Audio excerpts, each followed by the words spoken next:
Dear students, स्वागत है आपका अपने YouTube चैनल में।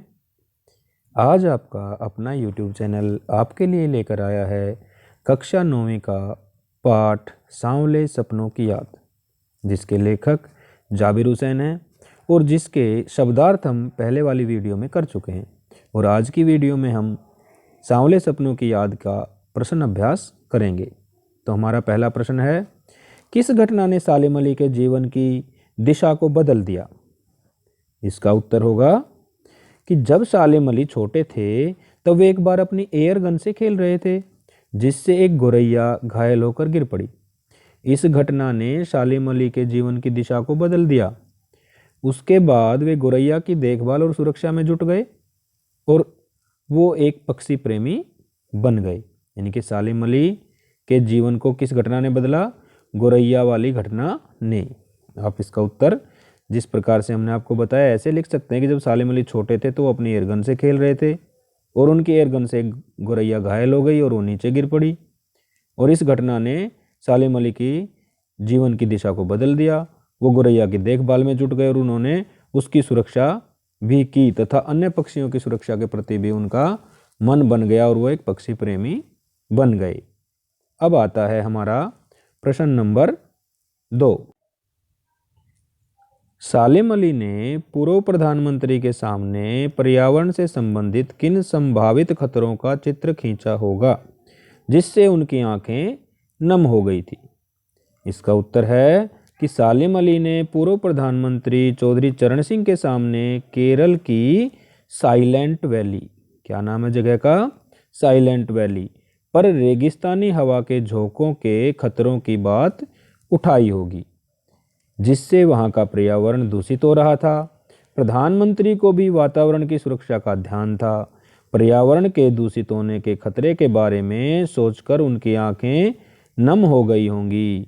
तो इसका उत्तर होगा कि सालिम अली ने प्रधानमंत्री चौधरी चरण सिंह को साइलेंट वैली पर रेगिस्तानी हवा के झोंकों के खतरों की बात बताई होगी। और जो पूर्व प्रधानमंत्री चौधरी चरण सिंह जी थे वो खुद भी वातावरण की सुरक्षा का ध्यान रखते थे और ऐसी बात सुन करके उनकी आंखों में पानी आ गया होगा, उनकी आंखें नम हो गई होंगी। अब आता है प्रश्न अभ्यास नंबर 3। लॉरेंस की पत्नी फ्रीडा ने ऐसा क्यों कहा होगा कि मेरी छत पर बैठने वाली गोरैया लॉरेंस के बारे में ढेर सारी बातें जानती है? इसका उत्तर होगा कि D.H. लॉरेंस 20वीं सदी के प्रसिद्ध अंग्रेजी उपन्यासकार थे। यानी कि पहली लाइन में हमें पता होना चाहिए कि लॉरेंस कौन थे। इनका पूरा नाम था D.H. लॉरेंस। ये 20वीं सदी में अंग्रेजी के प्रसिद्ध उपन्यासकार थे। इन्होंने उपन्यास लिखे हैं, नोवेल लिखे थे। उनका प्रकृति से गहरा लगाव था, वो भी प्रकृति प्रेमी थे। उनका व्यक्तित्व बिल्कुल साधारण था, जिसके बारे में किसी से कुछ छुपा नहीं था। इसीलिए उनकी पत्नी फ्रीडा कहती है कि मेरी छत पर बैठने वाली गोरैया लॉरेंस के बारे में ढेर सारी बातें जानती है। यानी कि D.H. लॉरेंस एक बिल्कुल साधारण व्यक्तित्व वाले व्यक्ति थे और बहुत बड़े प्रकृति प्रेमी थे, इसलिए उनकी पत्नी ने ऐसा कहा होगा। अब आता है प्रश्न नंबर 4। आशय स्पष्ट कीजिए। यानी कि कुछ पंक्तियाँ, कुछ पैराग्राफ दिया होगा या 2-4 लाइनें दी होंगी, हमें उनका अर्थ बताना है कि लेखक ने जो पंक्तियाँ लिखी हैं उनका क्या आशय है। वो लॉरेंस की तरह नैसर्गिक जिंदगी का प्रतिरूप बन गए थे। तो इसका उत्तर क्या होगा कि इस कथन का आशय यह है कि सालिम अली का व्यक्तित्व भी D.H. लॉरेंस की तरह सीधा साधा और सुलझा हुआ था। सालिम अली भी लॉरेंस की तरह प्रकृति प्रेमी थे।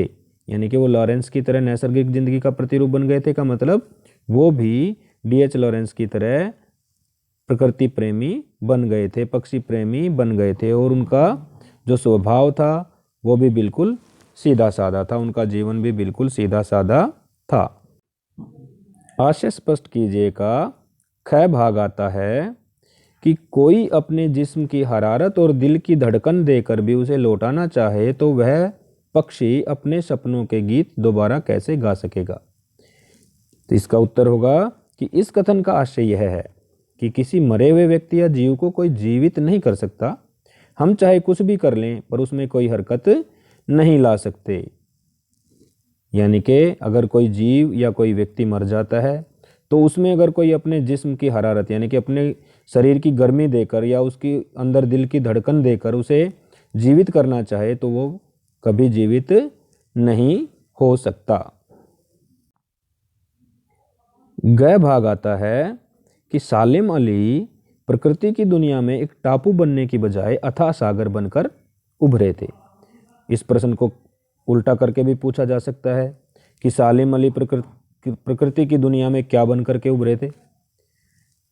तो इसका आशय यह है, जो ऊपर कथन दिया, इसका आशय क्या होगा कि इसका आशय यह है कि सालिम अली प्रकृति के खुले संसार में खोज करने के लिए निकले थे।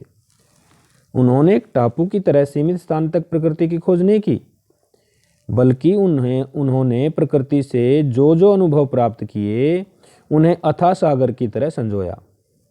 उनका कार्य क्षेत्र सीमित ना होकर बहुत ही विशाल था। यानी कि जो सालिम अली थे वो एक टापू की तरह, टापू कैसा होता है? टापू सीमित जगह पर होता है, पानी से चारों तरफ घिरा हुआ छोटा सा स्थान होता है, जबकि जो सागर होता है वो अथाह होता है, उसकी कोई सीमा नहीं होती। इस प्रकार से उन्होंने कहा है कि सालिम अली ने जो प्रकृति की दुनिया में जो अनुभव प्राप्त किए वो सागर की तरह उनको अपने अंदर संजोया। एक टापू की तरह सीमित जगह पे नहीं रहे, वो पूरी दुनिया में घूमे थे। अब आता है प्रश्न अभ्यास नंबर 5। सांवले सपनों की याद पाठ के आधार पर लेखक की भाषा शैली की 4 विशेषताएं बताइए। तो लेखक की भाषा शैली कैसी है इस पाठ के अंदर? उत्तर होगा लेखक की भाषा शैली की विशेषताएं निम्नलिखित हैं। क्या क्या हैं भाषा शैली की विशेषताएं? नंबर 1, इनकी भाषा सहज सरल और चित्रात्मक है। नंबर 2, भाषा में हिंदी, उर्दू, अंग्रेजी भाषा के शब्दों का प्रयोग किया गया है। नंबर 3, भाषा में मुहावरों व उदाहरणों का सुंदर प्रयोग किया गया है। नंबर 4, मनोभावों को प्रस्तुत करने के लिए अभिव्यक्ति शैली का सहारा लिया गया है। और नंबर 5 है, पाठ में डायरी शैली का सुंदर प्रयोग है। इस प्रकार से सांवले सपनों की याद जो पाठ है उसमें लेखक की भाषा की ये 5 विशेषताएं सामने आ रही हैं जो हमने आपको बता दी हैं। आप इनको याद करके अपने, अगर आपके पेपर में आती हैं तो इनको लिख सकते हैं। अब आता है प्रश्न नंबर 6। इस पाठ में लेखक ने सालिम अली के व्यक्तित्व का जो चित्र खींचा है उसे अपने शब्दों में लिखिए। यानी कि सालिम अली का व्यक्तित्व कैसा दर्शाया है। सालिम अली सरल व सीधे स्वभाव के व्यक्ति थे। वे प्रकृति से बहुत अधिक प्रेम करते थे। इसके साथ साथ वे एक पक्षी प्रेमी भी थे, इसलिए लेखक ने उन्हें बर्ड वाचर भी कहा है। क्या कहा है? प्रकृति प्रेमी या पक्षी प्रेमी को क्या कहा है? Bird watcher. वे आकाश में उड़ते पक्षियों की खोज करते थे तथा उनकी सुरक्षा के उपाय खोजते थे। वे स्वभाव से घुमक्कड़ भी थे। लंबी यात्राओं ने उनके शरीर को कमजोर कर दिया था। सालिम अली प्रकृति की दुनिया में अथाह सागर के समान थे। वो कोई थोड़े से क्षेत्र में, सीमित क्षेत्र में फैले टापू की तरह से नहीं थे, वो अथाह सागर के समान थे। वो घुमक्कड़ भी थे, घूमते भी थे, पक्षियों से प्रेम करते थे। उन्हें बर्ड वाचर भी कहा जाता है। सीधे साधे स्वभाव के व्यक्ति थे। इस प्रकार से हम उनके व्यक्तित्व का चित्र शब्दों के द्वारा लिख सकते हैं, खींच सकते हैं। अब आता है प्रश्न नंबर 7। सांवले सपनों की याद शीर्षक की सार्थकता पर टिप्पणी कीजिए। कि जो इस पाठ का शीर्षक लिखा है सांवले सपनों की याद, क्या ये सार्थक है, सार्थकता धारण किए हुए है? तो इसका उत्तर होगा कि सांवले सपनों की याद संस्मरण, ये क्या है? एक संस्मरण है। लेखक जाबिर हुसैन द्वारा लिखा गया है। यहाँ सांवले सपनों का संबंध मनमोहक इच्छाओं से है। किससे है भाई? मनमोहक इच्छाओं से। ये इच्छाएं व सपने लेखक के मित्र व प्रसिद्ध पक्षी प्रेमी सालिम अली से संबंधित हैं। किससे संबंधित हैं? सालिम अली से। सालिम अली जीवन भर सुनहरे पक्षियों की सुरक्षा और खोज के सपनों में खोए रहे।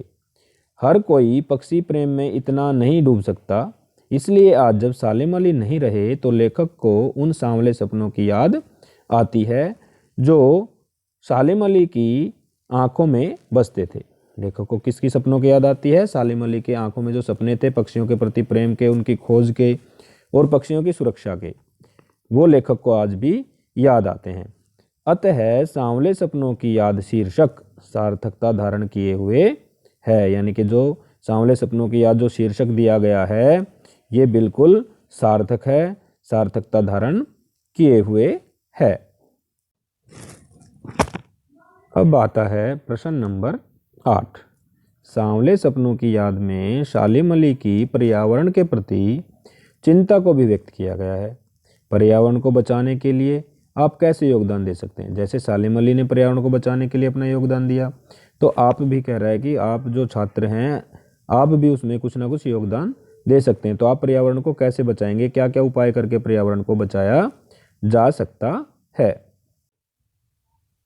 इसका उत्तर होगा कि पर्यावरण को बचाने के लिए हम निम्नलिखित योगदान दे सकते हैं। पहला क्या कह सकते हैं, क्या उपाय कर सकते हैं? पेड़ों की कटाई न करके हम पर्यावरण को बचा सकते हैं। दूसरा क्या उपाय कर सकते हैं?